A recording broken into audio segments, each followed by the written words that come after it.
I'm going to pick up this at number 40. If I take something that sinks, I know it's going to sink because bricks don't float unless you put an air pocket in them, which we didn't.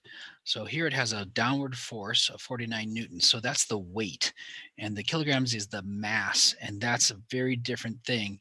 The kilograms will be the same whether I take it to the moon or Mars or anywhere into outer space. And before somebody says it's weightless, no, the kilograms have to change. No, the amount of molecules, the amount of stuff in the universe remains the same in the bricks no matter where I take them.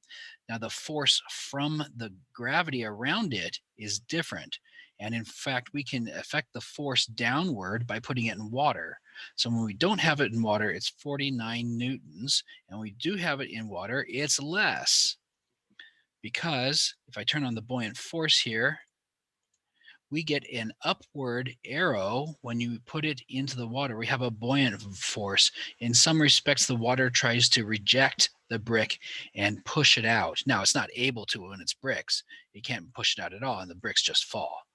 But there is some force, and you could tell by putting it on a scale that it doesn't weigh what it used to. It's the same amount of bricks, but it doesn't have the effect on the scale the same when you put it in water, because the water is pushing up on the bricks also. The water is trying to get under the bricks and push them up. If we change that to oil, oil is thinner, so it does a worse job of pushing up. A worse job because it's not so thick, and if it pushes up worse, then it fights the blue arrow less, and the number on the scale will go up from last time. There we go, it went up. I asked my physics major brother about the point that was made about the weight turning into half, and it is just particular to this packet of bricks. But he made a point, and I think I can tell you how to figure this out now. So when we lower this pack of bricks into the water goes up by 2.5 liters. So the size of this pack of bricks is 2.5 liters. But it was 5 kilograms, isn't it? So the kilograms per liter is 5 over 2.5, which is 2. So the density of this pack of bricks is 2 kilograms per liter, which is double the density of the water.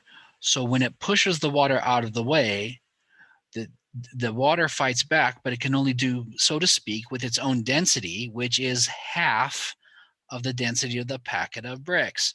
So the red arrow, they don't label this, but the red arrow is then half of the blue arrow, because if the water is half as dense, it can only fight back with half as much force upward given the space of the bricks, and we get half as much as it was up on top.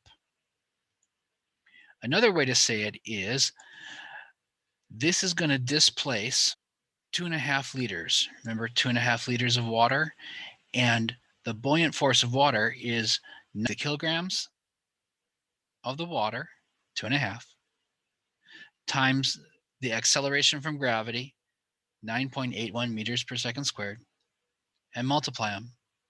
And if we can cheat for a minute and call it 9.81 as 10, then we get 25.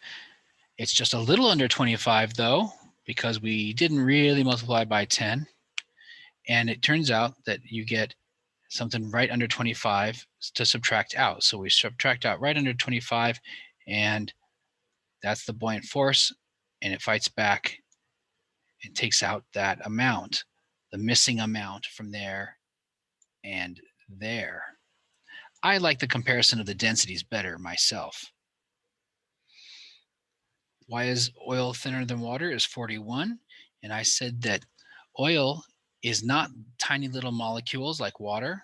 And if you took a chem class, you can kind of visualize that. They look like little Mickey Mouse heads with tiny little ears. And they really like to snug up to each other. They love it. So they're very packed in there. And oil, by comparison, is kind of like throwing a bunch of spaghetti on the floor. It never really lines up. Because remember, the oil here I know they don't show it, but here we'll turn it to oil. Is it just running around at random? And so I guess if you were like you had God's tweezers, you could lay them all along each other and so forth and pack them in tighter than they are now. But it's kind of like throwing spaghetti up in the air for a moment and taking a picture. It's never going to line up. So there's always going to be space in there, and the space makes this less dense, which means, and that leads us into 42. If we change the fluids, right, what happens? We get a higher number there. And that leads us into 42. If we go from water to oil, it sinks a little bit because the oil is thinner. What kind of fluid makes the things float more? Water, because it's more dense. It goes up a little bit there. How does gravity work in this? Why do things stop sinking in water? Okay, here is my major point. In one sense, it's because gravity keeps trying to pull the water back under the object.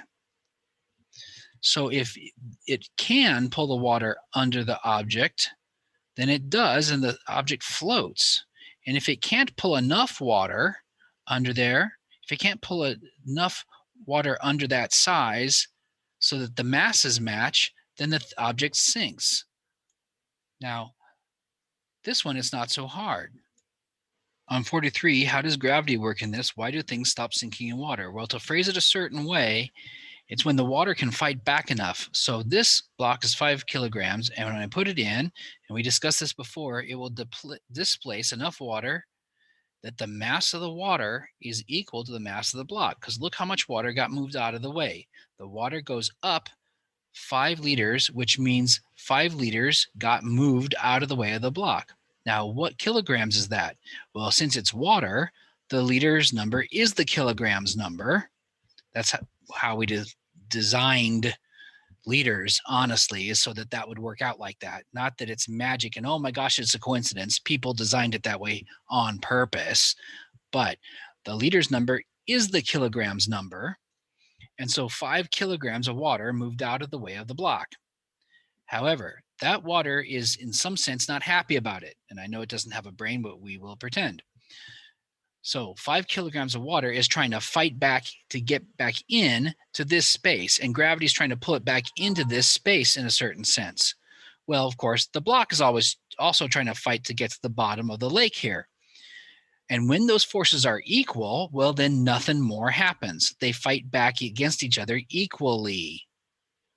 So when do things stop sinking? When they displace enough mass of water that the force upward from the water trying to get back into that spot equals the force of the block trying to sink to the bottom of the lake.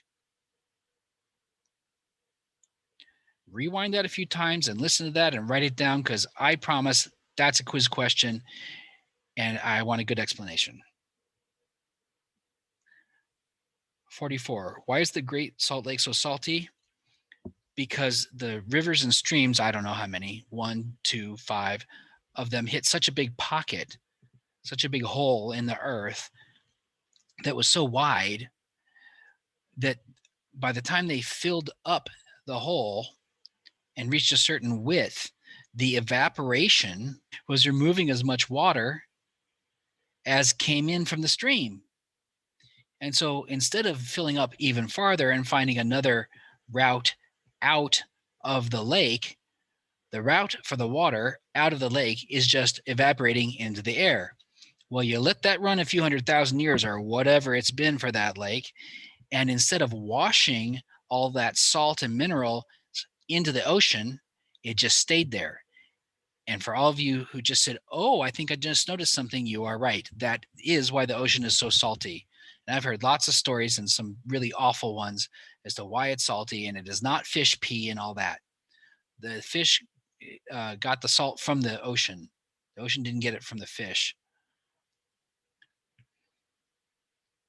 Would you float better or worse in it than the ocean, and why? 45. Better, because there's more salt even than the ocean, which means it's more dense, which means It has more buoyant force.